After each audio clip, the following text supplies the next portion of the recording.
नमस्कार, जय हिंद, वंदे मातरम। दोस्तों, आप सभी का हिंदी व्याकरण के क्लास में स्वागत है। हिंदी व्याकरण के क्लास में मैं संधि पढ़ा रहा हूं। संधि में व्यंजन संधि, और इस व्यंजन संधि में मैं व्यंजन संधि का एक वीडियो बना चुका हूं, व्यंजन संधि पार्ट 1। उसमें मैं 3 और 5 का नियम बताया हूं। आज इस वीडियो में आपको 6 और त का नियम बताऊंगा कि 6 और त का नियम क्या है। वीडियो पसंद आए तो लाइक कमेंट शेयर जरूर कीजिएगा और सब्सक्राइब बटन को दबा दीजिएगा, जिससे आप मेरे इस वीडियो का सदस्यता आप ले सकते हैं और ऑनलाइन आप पढ़ाई कर सकते हैं। तो आइए, सबसे पहले मैं आपको 6 के नियम को बताता हूं कि 6 के नियम क्या कहता है व्यंजन संधि में।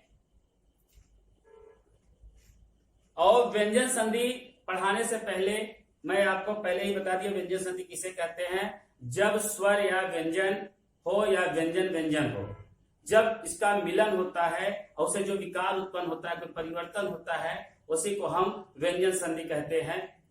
और इसमें सबसे पहले देखिए 6 संबंधी नियम में ह्रस्व या दीर्घ के बाद अगर 6 आ रहा है, ह्रस्व स्वर या दीर्घ स्वर के बाद अगर 6 आ रहा है तो क्या होता है उसको पहले समझ लीजिए। ह्रस्व स्वर क्या होता है? ह्रस्व स्वर मतलब छोटा और दीर्घ मतलब बड़ा, जिससे खींच के बोला जाता है और दीर्घ स्वर होता है। जैसे आ, ई, उ, ए, ऐ, ओ, औ। और जो खींच के न बोला जाए, धीमे स्वर बोला जाए, अ, ई, उ और री, ये आपका ह्रस्व स्वर है।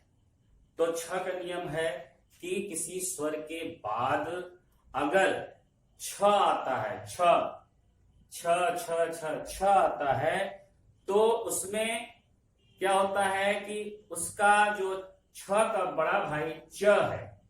बड़ा कैसे है? च पहले आता है, 6 बाद में आता है। तो जो उसका बड़ा भाई च है वो स्वर और 6 के बीच में आ जाता है। या यूं समझें कि स्वर कहता है कि हे 6, अगर तुम मुझसे लड़ाई झगड़ा करोगे तो मारेंगे, हाथ पैर टूट जाएगा। तो इसी बीच में उसका बड़ा भाई च आ जाता है और च का पैर टूट जाता है, वो लंगड़ा हो जाता है और 6 जो है उसको अपने पीठ पे बैठा के घूमता है। कैसे घूमता है चलिए देखते हैं। परिधन छेद। अब यहां पे आ गया परि। अभी कहेंगे सर जो इसमें तो र है, इसमें स्वर कहां आ रहा है? तो जब परि का वर्ण विच्छेद करेंगे तो स्वर बाद में आएगा। तो कैसे देख लीजिए, जैसे प धन अ, ये पूरा मिलके हो गया आपका प प्लस र हलचिन ई, ये आपका हो गया री।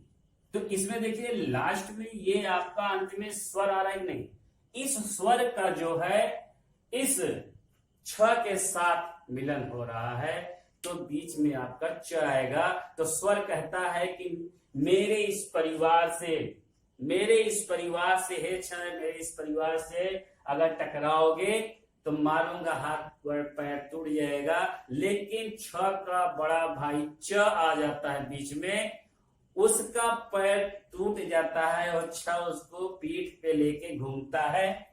जैसे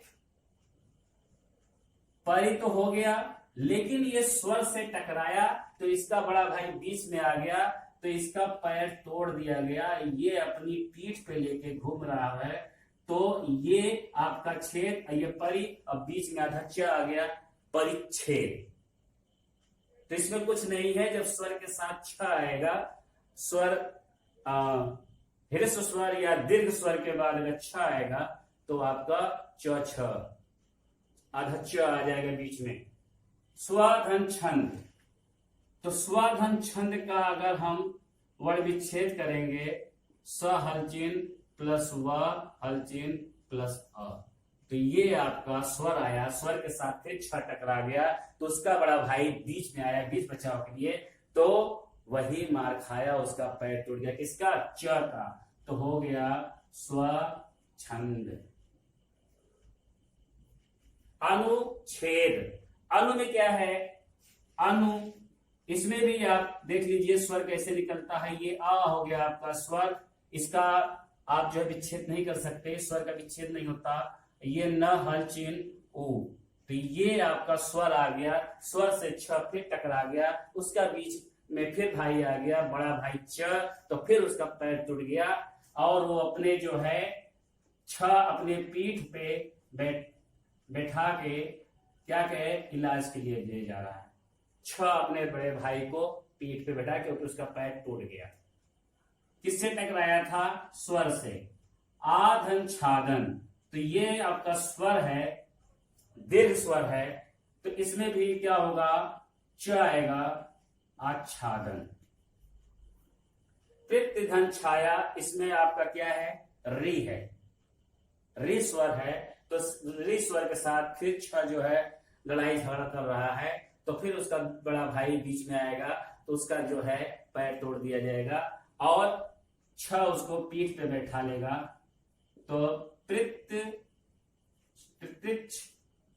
छाया, छाया, ये आपका छ संबंधी नियम है। छ संबंधी नियम में बहुत कुछ ज्यादा नहीं है, बस ये है कि स्वर का छ व्यंजन से अगर टकराव होगा तो उसका बड़ा भाई च आएगा बीच में, च व्यंजन आएगा।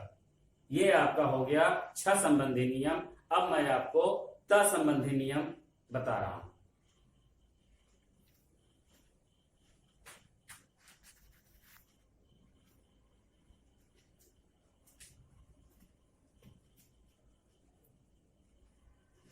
अब समझते हैं त संबंधी नियम।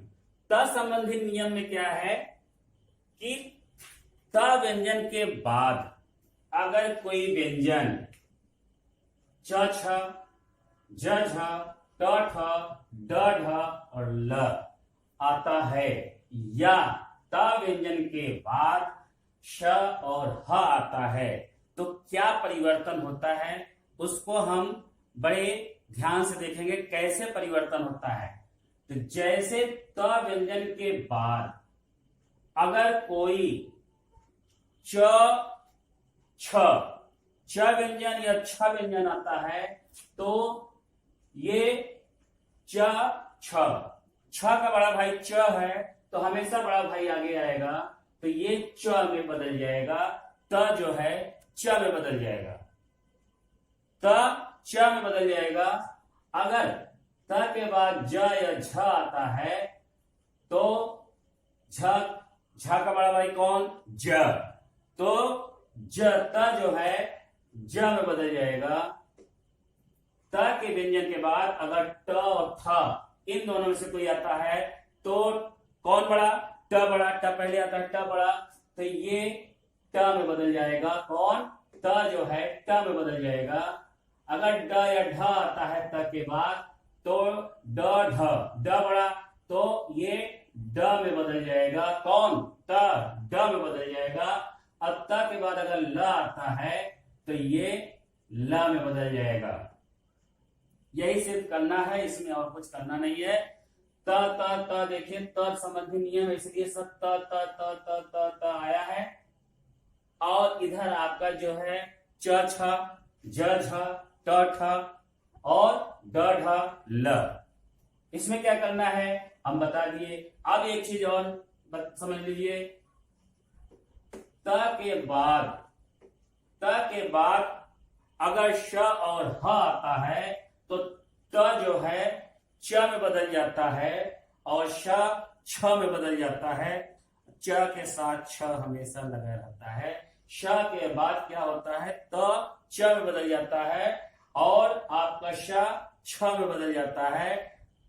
इसमें क्या है? त के बाद अगर ह आता है, ह व्यंजन आता है, तो इसमें क्या? त जो है द में बदल जाता है, ह और ध में बदल जाता है। त द में बदल जाएगा और ह ध में बदल जाएगा। च छ, द ध, च छ। त किस में बदलेगा? च में, और श कितने बदलेगा? छ में। ह किस में बदलेगा? आपका ध में, अब त बदलेगा द में। आइए यहां पे देखते हैं कुछ उदाहरण के साथ। उत्धन चारण, तो त के बाद आपका च आया है, तो त किस में बदल जाएगा? आधा च में, और चारण जैसे लिखा वैसे हो गया उच्चारण। ये आपका त संबंधी नियम है। जगत धन छाया, त आया है, त के बाद छ आया है, तो च छ में कौन बड़ा? च बड़ा, तो त किस में बदल जाएगा? आधा च में बदल जाएगा, और ये छाया जैसे है वैसे ही रहेगा, जगत छाया।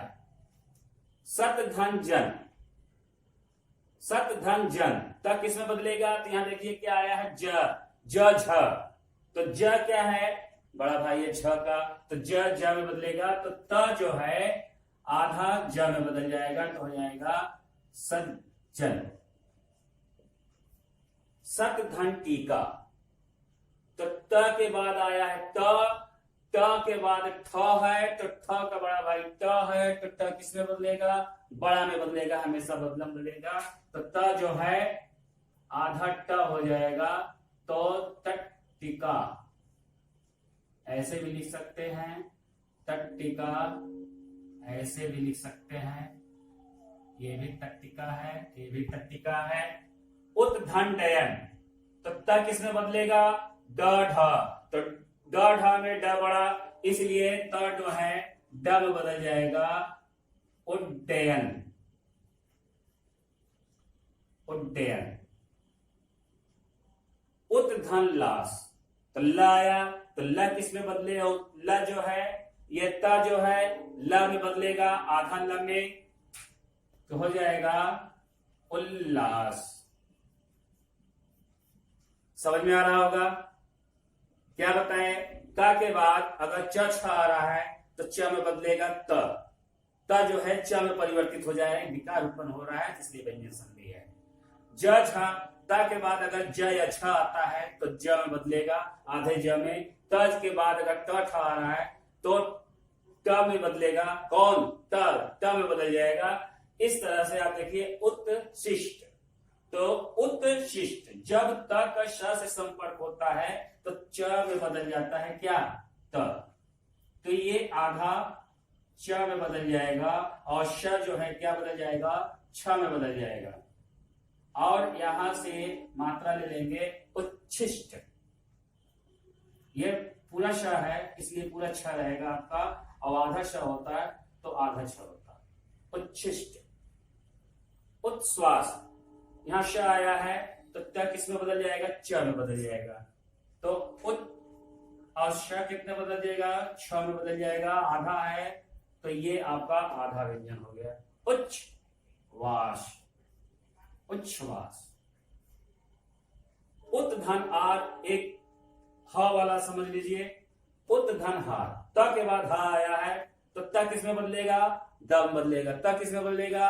द में बदलेगा, और ह किस में बदलेगा? ध में बदलेगा। अब त किस में बदलेगा? द में बदलेगा, आधा त है तो आधा त, उद, और ह पूरा है तो उद्धार। उद्धार। ये आपका जो है व्यंजन संधि का कुछ उदाहरण देके आपको कुछ समझाने की कोशिश किए हैं। अगर समझ में आया है तो लाइक कमेंट शेयर जरूर कीजिएगा, और मेरे इस चैनल से जुड़े हैं तो सब्सक्राइब कर लेंगे।